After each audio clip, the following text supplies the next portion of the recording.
所以避免不必要的尴尬，以后看到我叫两个字就可以了，要不然你会蛮尴尬的。那在开始，我今天要讲的是有关你们会计系的会计人的希望。在开始进入主题之前，我想请同学你们想象一下，你们前面有3个杯子，第一个杯子它的瓶口是朝下的，第二个杯子它的瓶底是有10块钱大小的破洞，第3个杯子里面有一些脏东西。有没有发现有什么相同的地方？它们都倒不进去干净。第一个杯子它是往下的，你倒不进去，代表说如果你是拒绝不接受的话，你是学不到东西、得不到东西的。第二个杯子有漏洞，你如果没有心在这边，你就算听得到东西，可是你没办法学到很多，甚至加以运用。第3个东西，如果你对这件事情有成见的话，你本身里面有脏的东西，你是没有办法得到那个东西的本质。所以今天在开始之前，希望同学你们心中那个杯子是干净的，是新的，是好的，才能接下来我给你们东西是源源不绝的。好，接下来一开始的时候，想跟各位同学提到，目前大家都知道，目前最流行的叫做22K 嘛，就是你出社会大学毕业学历，你只能领22000块左右的薪水。那我今天要算的是，如果你以这样的薪水去工作去职场，一直到你退休的话，你可以有哪些总共的收入是多少？第一个，我算25000块好了，乘以12个月，再加2个月的年终奖金，所以大概是35万，14个月，没有错。那你能够工作的年数，像男生还要当兵的话，从25岁开始，能够工作大概到60岁左右，因为你很少60岁之后还会继续工作，因为你没有体力，也没有精神了。那35万乘以35年就是1225万。你会乍看之下，哇，这个收入蛮多的，好像蛮好用的，哇，它可以打蛮久的之类的。可是你有没有算过那个支出的部分？第一个支出，如果你之后出社会之后，你1个月薪水2万5，你拿1万块出来，你的吃用这1万块，1天200块，代表你吃1个月就要6000块，你剩下4000块还要加油，还要付一些哩哩扣扣。女生的话更不用说，你们一定想要买衣服。那以1万块来说，代表说这笔钱1年你要花12万。那这笔钱是花到60岁而已吗？没有，台湾的平均年龄寿命大概在75岁，女生会更高一点，甚至77、78左右。所以这笔钱是花50年。那1万乘以12个月乘以50年，这笔钱你总共要花600万，没有错。再来同学，因为你们现在大2，你们大3之后会开始计划去毕业旅行。那同学会想个问题，你们想要去哪里玩？如果1个月如果你之后工作辛苦那么久，1年，你给自己2万块旅游基金，你觉得你要出国去玩够不够用？应该不够吧？因为2万块你大概只能在泰国、越南、东南亚的国家。你要去到日本的话，除非你存2年的钱。那跟同学讲，如果你工作那么辛苦，每年犒赏自己，其实是很正常的。那每年都出去了50年，这笔钱花了100万出国旅游基金。最后，第3个是什么？就是你之后会成家立业。那以目前像我们台南来讲好了，你去买一栋公寓，3房的，大概要300多万到400万。那如果你要买透天的，那更不用说，甚至在台北的话，房价是更贵的。所以我这边算的房价是350，这个只是一般的公寓而已。在车子这边在座的男生比较多，男生最后一定是想要有一台100万名车，因为开出去很拉风。那如果你觉得你没有这样的物欲，没有关系，你可能会觉得我开一台50万的车就够用了。可是有经过统计，一个人这一辈子不会只开一台车开到你结束为止，这50年你至少会换到2部车，所以1部车50万，你大概也会花到100万。最后还有什么？你有车子了，有房子了，你什么都有了，你唯一缺的就是小孩。那我们统称叫意外，因为通常现代人都是意外中都是意外的产物啊。那报纸是报道说，你生一个小朋友到他有工作能力，大概是要准备1000万。我这边算比较低一点，是因为我们现代人是真的要省一点，因为没有那么多钱嘛。你可能他的尿布就用保鲜膜包一包就好了，就不要用太好。那有没有可以算一下右边的支出大概是多少？你们不用算，我已经帮你们算好，大概是1800万左右。你们看我的收入只有1225万，我的支出有1800万，这时候会造成一个情况，叫做你的支出远远大于你的收入，所以就会有所谓的月光族。你领到2万块、2万5的薪水，哇，房贷出去、车贷出去，你剩下什么？你存不到钱哦。那我有2个方法可以帮助你们改善这种情况。那接下来看，第一个，同学你们毕业后的生涯规划只有2条路，第一条就是继续升学，那升学不外乎就是考研究所。那那第二个就是就业，就业有2个，一个就是公家机关，就是当公务人员；第二个就是到私人企业去工作。那不管你是要哪个，只要你考研究所，对你去工作都有加分的效果，没有错。好，那我现在告诉同学，为什么我刚刚说有两个方式可以让同学收入大于支出。第一个，如果你考上公务人员这一段，60到75岁原本是没有收入的，可是你当上公务人员之后，这边是每个月都有收入的。如果你在退休的时候，你的薪水是5万块，你可以领80薪，你每个月退休之后不工作还有4万块可以领。所以你看，你原本15年没有薪水可以领，现在变每个月都有4万块可以领，是不是相对来说你这边就可以负担你的支出了？没有错嘛。所以这是持续有收入。第二个，你如果想要在私人企业工作，就像我说的，你的收入只有这样，要怎么往上爬？你的学历。如果你跟你的同事、你的同仁、你们的工作表现都差不多，都好，可是今天主管要升迁，他会依学历下去做判断。那你有一个硕士学历，你是不是要升迁就容易？那你当上主管之后，你的薪水大概会从2万5到5万，甚至更多。那这边变成2倍之后，很简单，这边就变成2倍，也就是2450万。你们可以看哦，我的收入从2450万比1800万还多了多少？650万，对不对？代表什么？代表我可以再一次让意外发生，就是生第2小朋友。OK， 好，然后再来的话，私人机构就业条件，第一个就是学历，就像我刚刚说，学历真的很重要。再来第二个就是你要有专业能力，你去应征的时候，主管可能看不到你的专业能力啊。这时候你如果去考那个会计师的证照，是不是就代表你有这张证照？那它是有帮你加薪升加分的效果。第三个也是我觉得最重要的就是人脉。不管你做什么行业，我觉得人脉是最重要的。那以同学在目前大学生来讲，你们班上同学大概40-50个，可是毕业之后你们会联络的其实很少。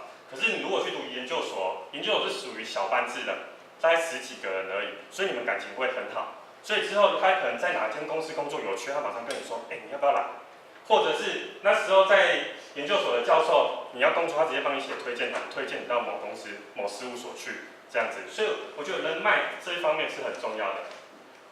再来的话是私人机构的发展。第一个，同学毕业之后，如果你想要往事务所发展的话，台湾有4大事务所，第一个叫做勤业，第二个叫做安投，第三个叫资诚，最后一个叫做致远。这4个是4大事务所。同学，你们如果要去事务所，尽量就是找这4大，因为他们就是台湾最大的前4大。那当然要找就找最好的。那再来的话，如果你觉得对事务所还好没有兴趣，你可以往上市贵公司做财务主管，或者你可以到教育界服务，或者其他等等都可以。好，那再来的话，这边就是事务所的待遇，同学可以看一下。第1年你叫 Level 1，就像我们打游戏一样，你可能就从第1级开始。那我这个前提是4大事务所的底薪，所以你必须有硕士学历，比较容易进得去。你如果今天只有学士学历，很难进去。那它的起薪大概是3万7。那如果这边有一个但书有没有？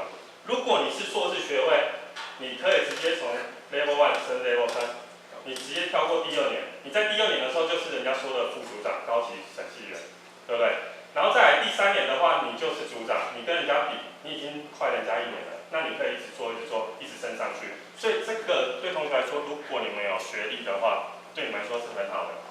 再来，这个就是我说的，如果你有会研所加会计师的证照，你在大型事务所2年升组长，薪水大概这样。刚刚那个图都有看到。那3年升副理，我这边要强调就是你要有研究所学历啊，你没有研究所学历，你这些都是空谈，你很难去争取到这些你要的福利。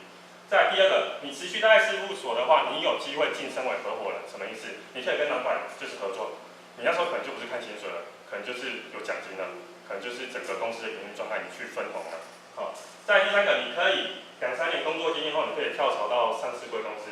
第4个，如果你觉得你就是想要自己当老板，你累积一定的人脉经验之后，你可以自己开事务所。OK， 那再来的话，这个图怎么看？你在事务所待2年，就是说你读研究所多读人家2年，再到事务所读2年，是不是花了4年的时间？你进来上市贵公司从这边开始，你花了4年的时间从这个职务开始哦。好。今天你从大学毕业，你从科员开始做起，花了4年，副科长、助理副科长，然后再花2年副科长，再2年代理科长，这边总共8年，这代表什么意思？如果你先读研究所，再去事务所待2年，你来这边，你是不是等于是少奋斗4年。有同学举手说啊，这样太慢了，有没有更快的方法？有，大家有没有认识这个人？不认识，他是关羽，对，他是关羽，他是那个日盛集团的千金，也是当红的艺人嘛。那他是关羽，那如果你真的有机会认识他，你娶到他，你就可以少奋斗30年。可是你没有这个机会，所以你还是乖乖的少奋斗4年就好。好，那接下来这个的话是薪资以私人机构大学毕业，你第1年起薪就像我说的2万2，每1年会调涨，小幅调涨，微幅调涨，1000块，1000块，1000块，1000块。如果你是研究所学历，你很容易进去师大事务所，你的起薪是3万7，每年调整大概会有5000块，5000块，5000块。所以你看哦，你跟你同期的同学比，第1年你1个月差1万5，1年就差了18万，第2年你们就差了22万8000块，第3年、第4年、第5年，这5年下来，你们总共差了138万，你比他多存了138万。你会想说，那可以干嘛？哇塞，女生的话可以买一台Mini Cooper，男生的话可以买一台 CR-V。你会想说，买车没有什么，好像没有什么重要。有一次我去百货公司啊，就出来下雨，我想说，那不然坐计程车回去好了。然后坐计程车我就随便拦一辆上去嘛。然后计程车他就开，然后我跟他说我要回家。第一个路口是黄灯，计程车没有停，因为他想说下雨天，那不要想太多，要冲过去。我就跟他说，司机大哥，这样很危险。等下如果从另外一边有车子冲出来撞到怎么办？他说你不要害怕，他说我哥也是开计程车的，他都这样开了10几年都没事，你放心。我就比较安心一点。等到第1个红绿灯是红灯，他这次更快，直接加速过去，连停都不停，我就吓一跳，说司机大哥，我刚刚不是说很危险吗？他说我已经说过了，我哥是开计程车开10几年，他都这样开没有事。等到第3个红绿灯是绿灯，他就停下来了。你们知道为什么吗？因为他说我怕我哥哥从另外一边冲出来，对嘛？所以有车是好事，你会把自己的未来交到自己手上，你不会去交给计程师。同学笑点不错。那再来的话，这个的话是会计人相关考试，你们是学会计，我先恭喜你们，你们选会计选对了，因为你们能够准备的考试非常多，而且准备的科目非常类似。以会研所来说好了，他2月到4月考中承审，中承审就是中会、承管会跟审计。高考会计就是考中会、承管会、审计，然后等等。然后你看国考会计也考中承审，会计师也考中承审，记账师也考会计学。同学，我要表达什么？你准备3科，你可以准备很多考试。有同学可能听不太明白，我换个方式讲。今天你有在运动，你是不是一定会跑步？什么意思？你打篮球，你要跑步嘛，你要跑得快嘛，你要上篮嘛，所以你要跑步。你踢足球，你也要跑得快，要射门嘛，所以你要跑步，这是必备的嘛。再你打棒球，你打出去之后，你一定要跑垒啊，除非你打全垒打嘛，对不对？你也要跑步。最后一个，如果你欠人家钱，你也要跑路啊，对嘛？这也是一个方式嘛。这个就告诉你们，你跑步就是你基本配备，所以中承审也是你们基本配备，没有错嘛。那再来的话，会计师及格方式可能有同学不太了解，觉得会计师很难考啊，会计师考7科哪有那么好考？我到底该怎么准备？那他的及格方式就是每一科你考60分就算及格。第2个，他有考一科叫国文，有同学说啊，我专业科目很 OK， 可是我就是从小文学造诣很不好，我国文他的及格要均标以上，什么意思？今天你考70分，均标的71分，你还是没有过。懂这个意思？如果你考50分，均标49分你就过了。然后你想说那怎么办？我国文真的很烂。你只要有钱就能搞定，你就每个人发钱去报名，叫他拉低标准，叫他不要考试，就去那边趴着睡觉，你的均标就会拉低，你就很有机会能过。第3个是，它是采科别及格制，就是它科目可以保留3年，什么意思？同学可能不太了解。看到这边，如果你们大2的同学是104年可以报考会计师的，那他总共考这7科：中承审、高会、税法、商法跟国文。好，你有在准备研究所同时，中承审你一定很强，你第1年几乎都会过。好，再加1科国文，那你第2年再准备1科过，第3年再准备1科过，第4年再准备1科过，恭喜你，就拿到会计师的证照了。它跟一般的证照考试不一样，它不用1年全部考过，它只要你在在3年4次内全部考过就合格了。好 ，OK。那再来的话，这个是我们的榜单，像你看我们的宋雨品，那他就是100年考上第一科试点，那110年考上普快的状元，还有101也是考上高快。那这边的话就是我们志光跟智胜在高考会计的一些辉煌的榜单，那同学可以看一下。那再来的话，这边就是我们双料的，就是它有我这边比较要给同学看是这3位，有没有看到他写非本科系考取？代表说什么意思？我们不是只能帮助会计系的同学哦，只要你是非本科系，你想要考取，你只要来，你只要专心，用我们的师资，用我们的课程，你都很有机会考取。好，那再来的话，这边也都是我们榜单，比如说这边有99年考上会研所，100年就马上考上会计师，所以他等于说准备2年考上会计师哦。那同学会说，那同学会有一种侥幸的心态，会以为好像考试有一点靠运气的。我给同学说，考试真的要靠实力。我以前在考数学的时候，我们有一次考试考选择题，50题，全部都选择题。哦，我其实数学还不错，我就很认真的算。我就看我旁边有一个同学，他就做一个橡皮擦的骰子啊，他就开始骰。第一题就写了，他10分钟就写完，就趴下去睡觉了。我想，写这么快，不理他，我就继续写，等到快收卷的10分钟，我就开始，因为数学会验算嘛，我已经在验算了。他突然趴起来，他开始在耍，我就不懂啊，我想他不是写完，我问他说，你在干嘛？他说我也在验算了，他也在闪那个，看是不是跟第一题答案一模一样嘛。那其实你如果真的要准备考试，你不要把运气看得太重，必须是你自己有实力，你才能达到你要的目标。那这个的话是你们的学姐陈依依，我要带同学看到的是，她100年高普会计，就是高普考都的会计都考上，还有她会计师1年全科考取，就是你们刚刚看到7科，同一年考取。同学有疑问啊，我1学期要欧趴都很困难的，他1年就可以考取，那他用的就是我们的师资，我们的课程，所以同学你不用担心，他有给你们勉励说，自证的师资群是我们考取最大的助力。再来是，你适时要给自己压力，你不是放松都不读书，你要给自己压力。再来的话是做好时间规划，因为每1秒都很重要。好，再来的话，这个的话一样是我们高考会计的榜单，像高考会计前7名，我们就占了3名。好，看花，然后第6名、第7名。普考会计我们前7名占了4名，代表什么意思？每2个人就有1个人来自我们智光自身企业，代表说你去考取学院，你丢1块石头过去，敲到的可能就是我们学院，几率这么大，你还会来准备吗？好 ，OK。那再来的话，这个是101年的智正会研所的那个榜单，这是100年，同学可以看到，台大会研所前8名我们就占了5名，好，我们是很强的。在政大24名，我们占了9名；北大15名，占了5名；成大30名，我们占了15名。所以每2个就有1个来自智胜。这个是100，刚刚是110，这个是99的榜单。我要给同学说什么？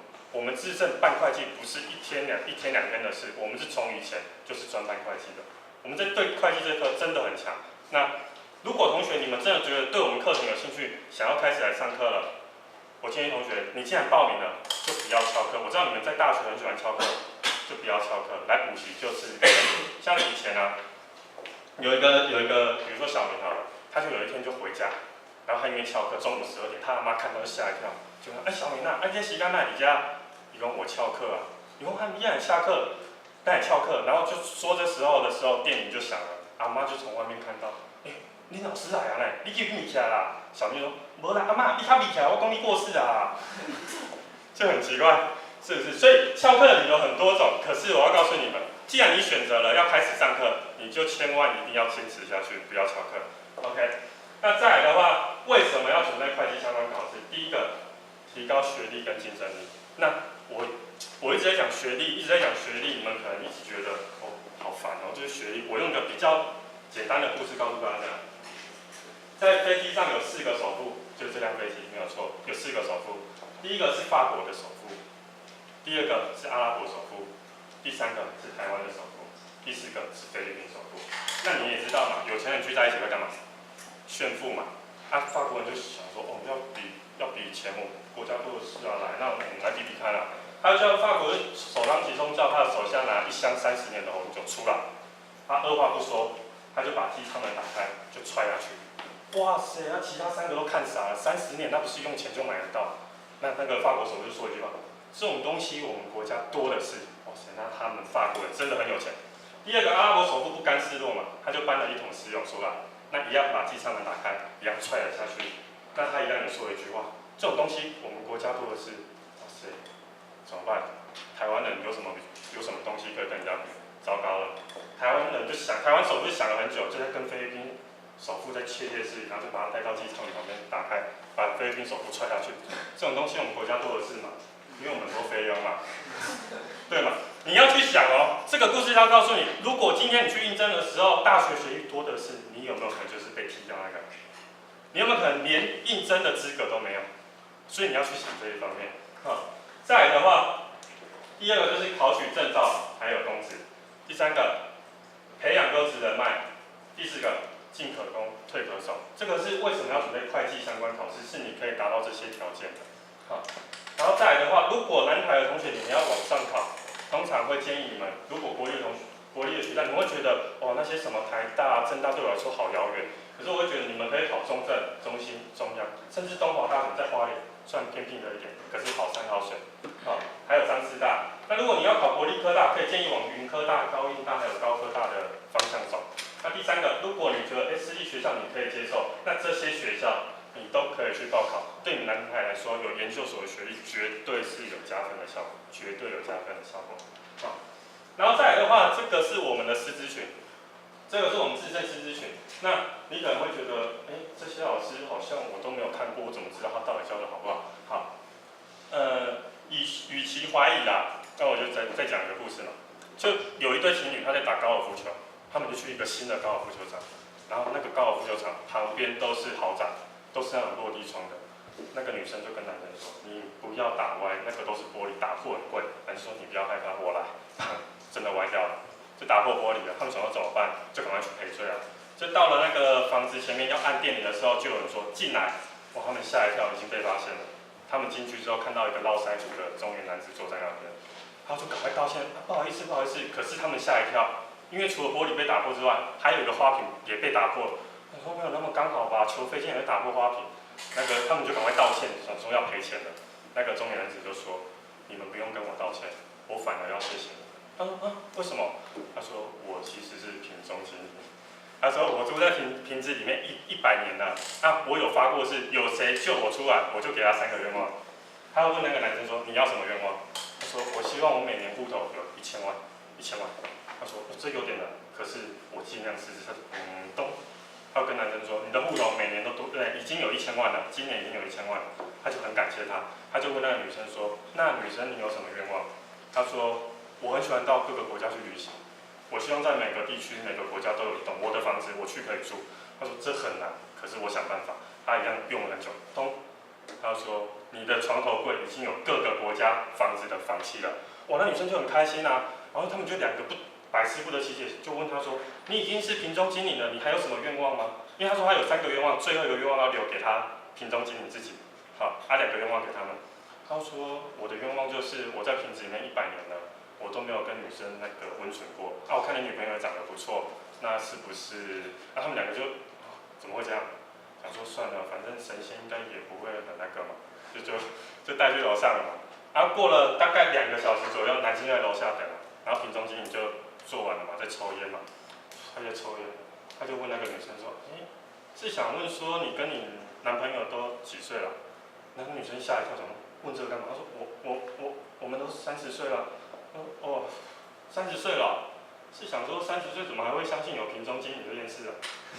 那是假的。所以你变成说，你如果怀疑我们师资，其实现在网络很发达，你可以上网去看这些师资，包括郝翔老师、ABS 或者 FB 或者各个期末知识，你们都可以上去看，看这些师资对学长姐的留言是不是真的？因为网络的力量是很可怕的嘛。同学，网络上如果说真的，它其实可信度是很高的。好，再来的话，最后结论是给同学勉励是有2个有成功者的经验告诉同学，我总归了2节是你们必须具备的。第一个叫做毅力。那外国一个诗人叫朗费罗，他曾经说过一句话，他说：“毅力是成功的先决条件。如果你用力不断的敲门，总会有人应门，除非你敲的是厕所的门，对吗？他死都不会开嘛。”第二个的话，毅力再来是方法，你必须找到一个对的方法去帮助你考取。那方法的话，有一个有名的发明家叫做爱迪生，没有错嘛。那他曾经为了发明灯泡，他试过6000多种不同的灯丝，去做灯泡去研究，后来他失败了6000多次，就有人问他说，爱迪生，你失败了那么多次，6000多次，你为什么不放弃？他说，虽然我失败了6000多次，但是我至少知道这6000种东西都不适合做灯饰，有没有很伟大？那同学，我知道你们在寻寻觅觅，不要再找了。你要找的东西，你要找的那个灯丝在我们自身，加入我们，让我们帮你发光发热。谢谢大家。